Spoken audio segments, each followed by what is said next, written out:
All right, hi, this is Dan Henk. Welcome to another edition of the Skull Sessions. And today my guest is Christopher Brown. Is that correct? Yepper. All right, man. So let's talk about what you got going on. Oh wow. Today we're going to be launching the next book that I've written called The Fountain of Shadows, right? If you like Indiana Jones, Brendan Fraser's The Mummy, The Rocketeer, that kind of pulp actiony stuff, this is going to be for you. And who doesn't? Yeah. Yeah, it's a noir detective hero. There's magic. Starts off he's on a case and he's all he knows is that he's supposed to go to a warehouse and find whatever's missing from this crate. Um, a lot of things go wrong at first. Somebody dies, and he's sent on a world-spanning adventure to find these four pieces of a rod in order to stop something horrible from coming. Okay. He doesn't really know all of that right away, but you know how it is.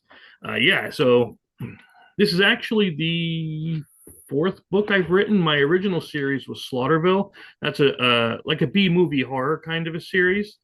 Okay. So if you're into horror stuff, you're gonna like that. They're up on Amazon. And these are all like paperback books. Like you actually have to read. It's not just pictures. Yeah, yeah. In fact, I don't. Why on God's glorious green earth do I not have one? I'll put it on the screen. Don't worry about it. Yeah, but yeah, I have. The Slaughterville one was based off of my original board game series because that's what I started off. I'm a board game designer by uh, at first, and then because I like to give some people something to tell their stories. And I felt board games were a way to do that. Then I transitioned into RPGs and I wrote an RPG based on that. And then finally, I went into novels because I wanted to tell my side of what would ever happen in that horror town.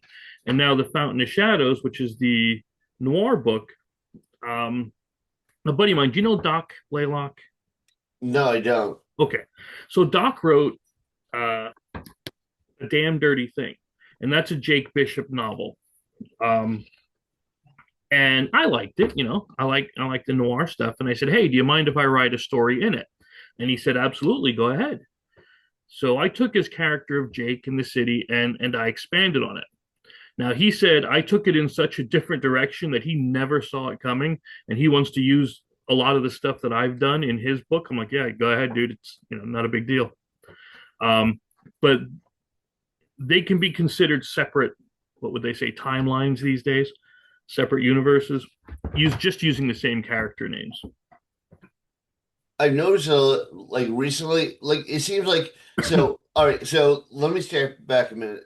Sure. So I'm old, and I remember like when games and RPGs and whatever came out, they're like pretty simplistic concepts. It's like you fight the alien invaders, or you try to prevent this guy from doing that or whatever. Now they're like complex, fleshed out stories. So Mm-hmm. I'm seeing stuff like I don't know if you've seen Fallout. Fallout is amazing, or The Last of Us, or like what they're doing is it seems like there are these very complex stories written for games, but Mm-hmm. they're very well developed with a whole like timeline and structure and everything.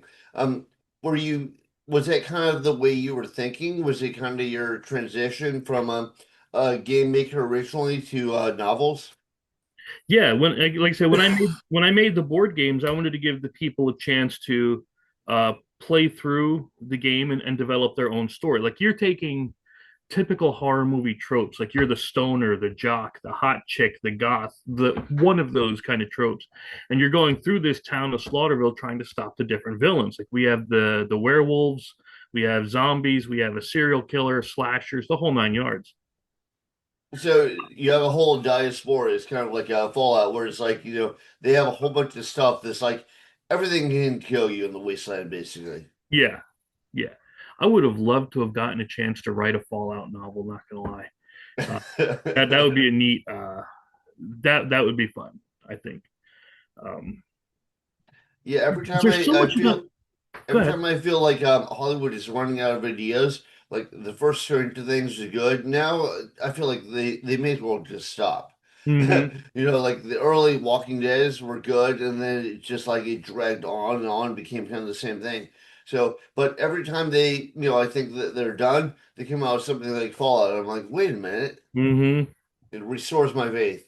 Yeah, we're actually doing a watch along because we started over with season one and we're watching along doing commentary with it. So that's pretty fun. I like that series. They did amazing with. I think the aesthetics alone really sell that series. Yeah, definitely. I really like the whole mix of like it's like vintage 50s, but it's also kind of Hmm. futuristic, but it's kind of so but let's not talk about Fallout all day because we're gonna talk about your shit. So is yours planned like it's a novel now, but do you have plans for it to be like something that could be expanded into like a streaming service or a movie or whatever? Yeah, that's absolutely the hope, of course, is to. Um, I would like to see it on the screen, and I've tried to reach out to people in order to get this done. Whether I have to film it myself, which I'm not a filmmaker, but I know some people. So if I have to get it done myself, I will. But I'd rather have a larger studio or something that can put something real behind it. Okay, and you said that you have like stuff that came out before this is kind of in the like the same I would say genre, but like the same like you're releasing it the same way, the same format. Yeah, yeah. I have, like I said, I have the three Slaughterville novels that are done. They're already printed. They're up on Amazon already. And then Fountain of Shadows, that's coming out today. We're launching it on Madness at 6 p.m. We're going to start the live stream. We'll launch it about 6:30 or 6:15. Um, what's funny is it's already funded because people have been able to find a way to get onto Backerkit and actually pledge early. So the Oh, book, that's awesome. That's awesome. Yeah. not even a worry then. So it's like already done. I just gotta print it. Did you find the Slaughterville series that it did well? It had a very good reception. Yeah, yeah. I've been making that since probably 2011. Okay. Yeah, so Slaughterville's been around for quite a few number of years, and people like it because it's that town where every horror movie takes place. So it's very open ended as to what different monsters and things you can bring into it. Well, it seems like there are a bunch of horror movie tropes, but if Hmm. you do them well, it doesn't matter if they're repeated again and again, as long as they're done well. Yeah, It kind of like makes you feel like you're part of the family. and that's what I tried to do. I tried to lean into them and embrace them and accept them, make them a big part of the thing, rather than try to avoid or put them off to the side. Let's talk a little bit about how like your approach to putting everything out. Like how do you write? Is it like first person? Is it third person? Is it present tense, past tense? Do you throw in illustrations? How do you approach it? Um, for the Slaughterville novels, I wrote that in third person because I have a cast in that one that I have to follow around. Um, Okay. but for Jake, the noir one that's coming out today, I did that one in first person because I think that helps control the mystery more. You're more in his head, so it's like you only see Exactly. what he sees. Yeah. Exactly. Yeah, I've kind of found like with my books, what my kind of comfort zone is I'll have different characters, and I'll have one in first person for a chapter, then I'll have the rest of the cast in third person. So I kind of like I think as long as you transition it well, it's fine. Hmm. But let's get back to you again. So this is the first of this series you're putting out. Is it like the Slaughterville series at all? No, this is, I mean, while this one does have magic and mysticism and so on in it, it's a completely different style of book. Where Slaughterville is more of a dramatic adventure, where it focuses more on the individuals, the people, and their interaction. Jake Bishop focuses on the action and adventure part, where it's going out, doing things, finding clues, overcoming obstacles, going into the deep tombs, that kind of a thing. So is Slaughterville more like kind of a horror movie trope, like Friday the 13th or whatever? And this Hmm. is more along you said like Indiana Jones or the Mummy, where it's like a not a superpowered investigator, but an investigator who goes through like a like fantastical events, like Indiana Jones, and like he deals with all of them as they come along. Exactly, exactly. Like in the Fountain of Shadows, there's a sandstorm chase for where they're driving through the desert, and all of a sudden a sandstorm kicks up, and they have to outrun it. How do they do this? And or they're in uh, dark streets of Egyptian towns, and they're chasing a somebody who was following them, like and trying to cause him harm. So then they have to capture him, and what do they do with him? Just that, yeah, like you said, that kind of stuff where it's more um, exaggerated, I would say. Does it kind of have a pulpy feel? Kind of like the Doc Savage or the Shadow. But the Shadow is actually my favorite. Yeah. I felt like a lot of the stuff with the Shadow, like the character is amazing. Some of the stories feel a little bit padded out, but 'cause they got paid by the word. But Exactly. I definitely like that whole like John Carter on Mars, which by the way, total sidetrack, but I actually thought the movie was great. You know, Yeah. Unfortunately, a lot of people didn't see it. They kind of downtrack, maybe even ruined the actor's career. But I really enjoyed it. Are you hoping that somebody comes along and like picks up your novels and makes it into like a Netflix series, which actually streaming services seem a lot more prevalent these days than like movies. Right. So is that where you're kind of, is that like a hopeful goal? Yeah, I'm sure that's the dream for a lot. And it would be really nice to see this on there. And if I had to pick someone to play, uh, see, I like Chris Pratt as far as the but a toned down Star Lord kind of a deal. Right. I think he Well, could pull that off. he seems a little bit comedic. Yeah, So is that kind of like the tone, like the main character is a little bit comedic? there's some smart ass in him. That's why I said a toned down version. So if he can do that, Well, it seems like more like, for instance, Chris Pratt is kind of like the bumbling, like he's a hero, but he's kind of a bumbling hero. mhm, Whereas Indiana Jones, it's more of like a sarcastic, that's the one I would be looking for. Yeah, the but the sarcastic more one. sarcasm as opposed to like the like interface comedy. Exactly. Okay, and roughly how long are these? Is it a whole Um, series? they will be. I am going to be doing more of the Jake Bishop. I'm going to be doing more of the Slaughterville. Slaughterville, I have like 20 books planned for it already. Um, Wow. How yeah. many are out? What's that? How many are out? We have three out, and the fourth one of that is being written now. And then 16 more to follow it up. Absolutely. Thank God I know where it's going. You know what I mean? You do notes? Do you have a notebook, spreadsheet, or anything? What I do is whenever I like, so I kind of like some people like crank out a novel like every 6 months, every Mhm. year. What I do is I kind of take notes on my phone. Yeah. So I have like the whole list of notes, and then when I start writing, I read back through them. I go, "That's a cool element. I want to incorporate that." So, but I kind of wait until I've fleshed it out in my head, pretty Hmm. much pretty much the structure where the whole thing's going, and then I sit down to write it. Hmm. So, short answer, yes, I take notes. Yeah. I'm the same way with sticky notes and notepads all over the place. And it's like, where did I put that last one? Well, that's why I do it by phone because I'd forget where I put it. I'd be like, where was it? That was a great idea. What was it again? Yeah, I try to keep one up by the bed because there's a lot of times you'll wake up in the middle of the night and that's a pretty good idea. I better write that one down. Exactly. Yeah. I make sure I write it down because I'm 100% sure I will forget it by the next day unless I write it down. Be like, Absolutely. I had a great idea. What was it? Yeah, I've done that one too many times. Yeah, yeah. And or like agree like what I do is also when I write to transition to this, like the whole Stephen King thing is like just put it all on paper and then you can edit later.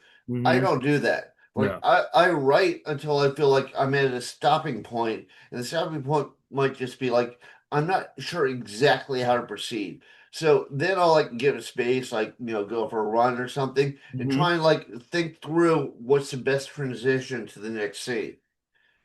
Is that how you approach it? Oh yeah. So many people are uh, plagued by writer's block because they don't do that. Okay. It's the concept of taking that step away and just letting it become fresh to you again so that you can reread what you just did, and that usually inspires the next section. Yeah, I feel like too, like if I just try and force myself to get something done, when I come back and I reread it, I'm like, dude, this is crap. Now I Yeah. gotta edit all of it. Yep. Yeah, So I've deleted entire chapters because of that. It's yeah, too yeah, no, much. same here. I hear you. Yeah. Yeah. It's kind of frustrating. You're like, what made me think that that was good? Exactly. um, all right, so getting back to your stuff for a minute, roughly how long are we looking at? Like 100 pages, 200 pages, 300 pages?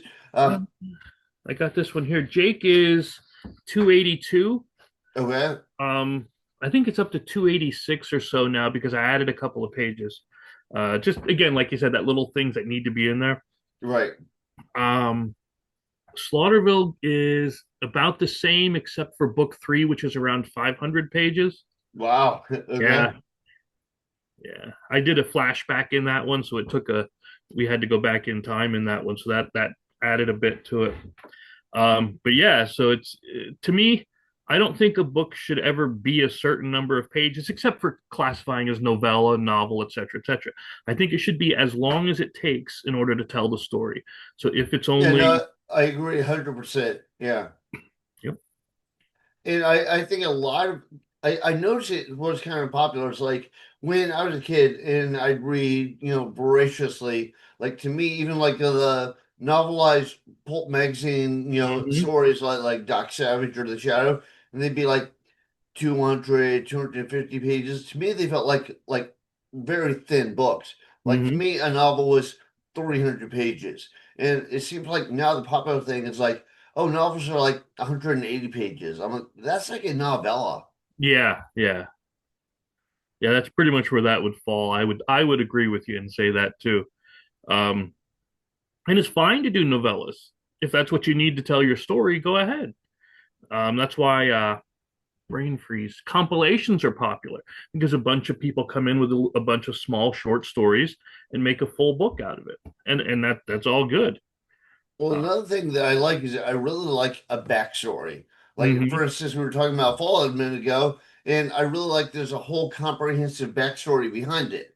Whereas, like a lot of stuff, like the Art of the Clown movies, it's like there's not really a story. It's just like splash, splash, splash in your face. Yeah, So you have a whole comprehensive, like it sounds like you have like a complicated backstory behind it. yeah, At least in you. And I don't know about the Slaughterville because I don't know much about them other than like horror. yeah, yeah. No, Slaughterville is definitely my longest running thing, and I have everything plotted out for it. I know who characters are that don't even exist yet as far as the books and things go, that are definitely coming. And the same with this. I know, and that's the thing I think with writing is I don't need to know every little bit of the world, but I need to know every little bit of the world that I'm presenting to you. So if I can't understand it, if I don't know what's going on in the background, I can't present the foreground to you so that you enjoy it. No, I think that's a good point. So when I first started writing, and originally I'm an artist. I went to art school, and I'm an artist. So when I was writing, I was like over describing everything, Mm-hmm. like trying to paint a picture. And then I was like, you don't actually need to tell people everything. You don't need to tell them like the color of the shirt and all that Yeah. sort of stuff. But one thing that really bugged me, which made me go down that path, is I'd read stuff and like it would be like a sci-fi novel. I'm like, it's a great story, but you're talking about all this stuff that I've never seen before. I can't picture it because there's absolutely no description. Yep. So I guess it's like a happy medium between telling just enough so they can picture Yeah. Like I always bring up King for this because he'll take 3 pages to describe a room. You know. it. Now He does now. I agree. So when he started like kind of overpacking his stuff, that's when I was like, all right, I'm out. yeah. Sometimes that can be important. Like if you're trying to um, show that the main actor is hyper aware, or that Right. they're going through a mental thing, and they um that's the only thing they can focus on. They're in the middle of death or something. That then the over explaining of the surroundings can be important. You're right though, because they kind of tie it to the character. Exactly. But if you're just walking through a room, um, it's an office building. Everybody knows what an office building looks. You give a basic description and you move on to the real action, the meat of it that people like. Wait, well, I think the big problem I had is like I'd read sci-fi and be describing like some like space station, but there's absolutely no description of anything. Yeah. So I'm like, this is an environment I'm unfamiliar with. So you Hmm. need to like bring it to life for me. Exactly. Yeah. So one thing I've struggled with, I think like I mean it's up to the reader whether I found a solution, but one thing I struggled with is like if I do in first person, it's hard to describe everything unless you're seeing all the details through his eyes. Hmm. So what do you do? Um, Here's the thing. Did you ever hear of the show Monk? No. And Monk is like a modern Sherlock Holmes kind of a thing. Okay. And I've actually read most of the Sherlock Holmes. okay, Yeah. if I'm telling it from because Holmes is told through the perspective of Watson, so he's not going to see everything that Sherlock does. But if we're telling it through the perspective of Sherlock, then he would notice all those fine details. Right. He would be cataloging them. Oh, Um, okay. Yeah, I see what you're saying. Yeah. yeah, so it all depends on the character too. What would they notice? Like in here, Jake is a detective, sure, but he's not hyper vigilant. He's not hyper focused like they are. So he's going to notice things, but it's not going to be, oh, there's three cracks on that wall, but only two on that. Oh yeah, no, no, you're right. Yeah. It all depends on who It we're kind of writing. depends on different people's perception of their environment. Exactly. Okay, so you're saying that you're running a Kickstarter campaign. I think you told me it starts tomorrow. Is that correct? It's Backerkit, and it actually starts tonight at 6 p.m. Eastern. Okay. When we're going to go live. Well, we're going to do the live stream starting at 6. I think we're going to hit this go button around 6:15 or so. So that's Okay. pretty free. I I always heard Backerkit is like a thing with like Kickstarter, the support your project. Mhm. Are you not doing it on Kickstarter or is there like a separate platform? Right. Yeah. No. I'm not going to be doing it on Kickstarter. Uh, this is Backerkit actually has their own crowdfunding now, Okay. where you still collect pledges, you still do the stretch goals, you do everything that Kickstarter does, but it's already integrated with their um, pledge manager. So Okay. it's not even an import anymore. It's just a campaign's done. Here's your pledge manager link. Have a nice day. Please drive through, and we get going. It makes it a lot easier for me. Plus, I have like 1,000 people following me on the Backerkit already, which is more than I had on Kickstarter. So I went with numbers. Do you notice it? 'Cause like I said, I'm familiar with Backerkit as like a support for Kickstarter. Hmm. But you're saying that they have a lot of people on Backerkit or just you? Oh, there's a lot. Yeah, there's a lot more now. It started off obviously when they started to be a competitor to Kickstarter, it started off small, but as more and more people are going, because like we said, it's already built in with their pledge manager that a lot of people use anyway. Um, it's really started to grow, and they have events too. Like I was part of a Booktopia event where Okay. a bunch of authors got together and they cross promoted, they shared and everything else, and it helps build your audiences. So they really do a lot for the people. Do you think Backerkit is a little bit better for like novels? But 'cause I know Kickstarter is like very big for like indie comics. Right. Yeah. Yeah, I think this is geared more towards promoting to that crowd. Okay. And Hmm. so did you put everything on like Backerkit or some of the Kickstarter, but everything was like crowdfunding based, Hmm. like all the Slatterville novels? Yep. Yeah, they are all crowdfunding based, and I kind of messed up a little bit because, well, one thing you'll find about me is I never lie. I don't do it. I just don't. Um, I launched the book. Well, I put the book on Kickstarter and on Backerkit. Well, it turns out Kickstarter and Backerkit, they don't want you to do that because Wow. they're competitors. So they said Right. you have to pick one or the other. Okay. So I told Kickstarter, I'm like, well, I got more people following me over here on Backerkit. I'll just cancel the Kickstarter part. We'll just run the crowdfunding for through them. So no skin I, off my areas. I think that not lying is going to ruin your political career, but um, so right now people can see it on Backerkit. It starts like tonight at 6 o'clock. How long does it run? We're gonna run the 30 days. Yeah. Okay, and I'll put the link for it so people can see on the screen. But for the people that just hear this, you want to tell them what to look for?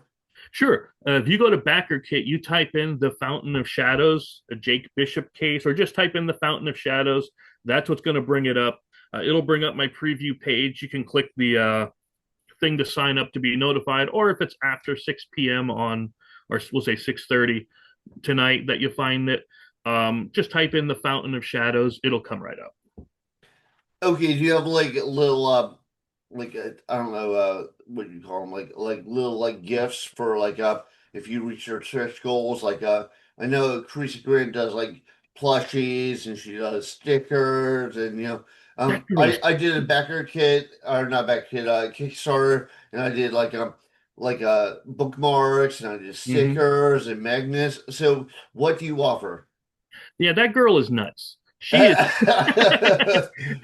yeah, she goes, she's in fact, I'm not sure if I'm supposed to tell anybody, but I'm gonna tell you anyway.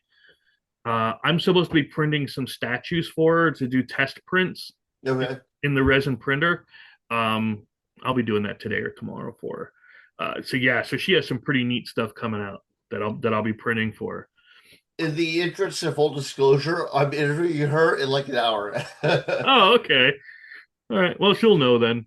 Um, but yeah, it's I have if you back it, I have two exclusive stickers that you're gonna get that I'm gonna as soon as the campaign's done, I'm only gonna get that many, and if I have any left over, I'll throw them in the garbage because exclusive it means something. But then yeah, if we hit the one goal, we're gonna have art prints, cover stickers, bookmarks. I actually have at one of the stretch goals is a side case. So I'll put together a PDF, a small short story uh, of Jake Bishop that's not in the book already. So you're going to get an extra story if we get there. If we hit the big goal, my dream big goal is an audiobook edition. That Okay. speaking of the shadow, that's a good thing you brought that up. See, you're good at this. Do you remember the old radio dramas where they Of would course. I have a lot of them. Yeah. exactly? That's what I want them to do with this. This Oh, book and a awesome. radio drama would be mind blowing to me. Maybe if you get like deep, like Orson Scott voice. Uh huh. Yeah, So I think that would be great. that's my goal. That's the big stretch goal on this for me is the audiobook edition. Getting it with Okay. full sound effects, full everything. So when it comes out, will it be available on like Amazon and Barnes and Nobles and all that stuff? Yep. Is it like a print on demand sort of thing? It will be. Yeah, after we get this out to the backers, then I'm gonna put it up on Amazon, KDP, their Kindle, where you'll be able to get it hardcover, soft cover, or um, Digital. ebook, PDF, whatever they give Yeah. out anymore. And then I'm going to be And going through hopefully in audio soon. I know, right? That's the dream. I'm not gonna. I know. Amazon and KDP have that AI audiobook generator thing. I don't like. Well, they also have like a company that's it's not AI.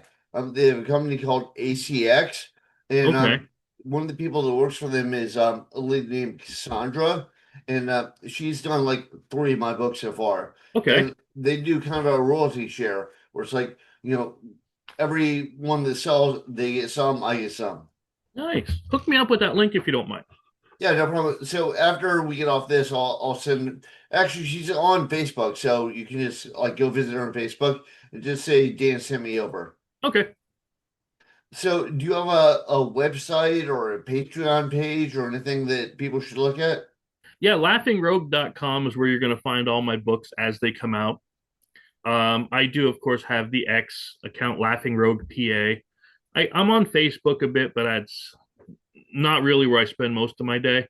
Um, yeah, and I think I have a TikTok, but I don't think I've used it in so long. I don't remember where it is.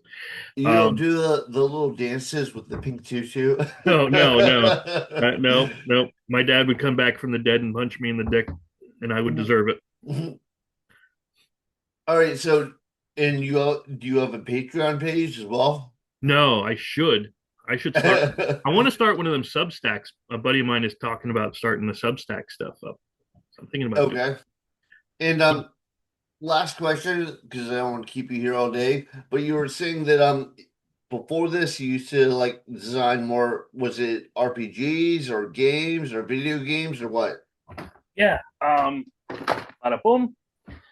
Yeah, I have the role playing game for Okay. Slaughterville that we play on Thursdays on Madness.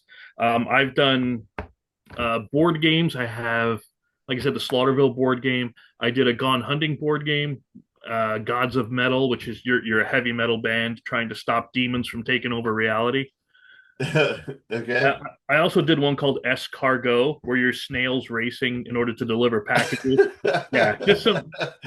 I like making board games. I like the RPGs, and um, I've been doing novels for God over a decade or two now, and it's just something I really love doing. Okay. So when you were doing the RPGs before that, was it like your full-time gig? Do you have another full-time gig? Oh, I teach. Yeah, I actually teach Okay. math, computer science, English, psychology, gen eds, that kind of a thing. How did that go for you? Pretty good. I like it. It's it's definitely changed a lot since the COVID stuff, but um, I I remember I love that stuff as a kid, but I know some people hate it. yeah. But So all right, man. So do you have anything else you want to throw it there to the sphere to tell people to check out? yeah, gosh, we have our buddy that has a comic book called Space Monkeys out. Okay. That's up on Kickstarter crowdfunding now. You got to check that one out. If you like goofy satirical humor, you're gonna like that one. Of course, Lori's got Path of the Pale Rider, book 8 out. Carissa's got like 700 books coming out every month. I'm telling you, she's either on speed or she should bottle her blood as it. You know what I mean? She's doing a lot. But yeah, yeah. Let her know that I'm doing the statues for her. I got the resin and I'm printing them out. But I think everyone you just mentioned has been on my show at one point or another. good, good. I'm So, glad. all right, man. So, last thing, how can people find you and what's your campaign? Excellent. Yeah, you can find me again. Go to X mainly. Find me Laughing Rogue PA. You can find me on Facebook a bit, or any time, almost all week on the Madness shows. The campaign again, Backerkit. Search up the Fountain of Shadows. You're going to find that sucker. We're launching them tonight, and I'm pretty excited, especially since she's already funded, and it's an easy thing. I don't got to worry anymore. I'm just That's awesome. It's fun to, yeah. Is Backerkit like a all or nothing thing like Kickstarter? yep, yep. That's why I like it too. Is you got if you don't get everything, well then they don't pay anything, which is nice. Right. Okay. All right. Well, thanks, man. Thanks for being on this. Anything else you want to throw out there? No, I mean that's it. I hope everybody has a great day, and this has been real fun. I like it.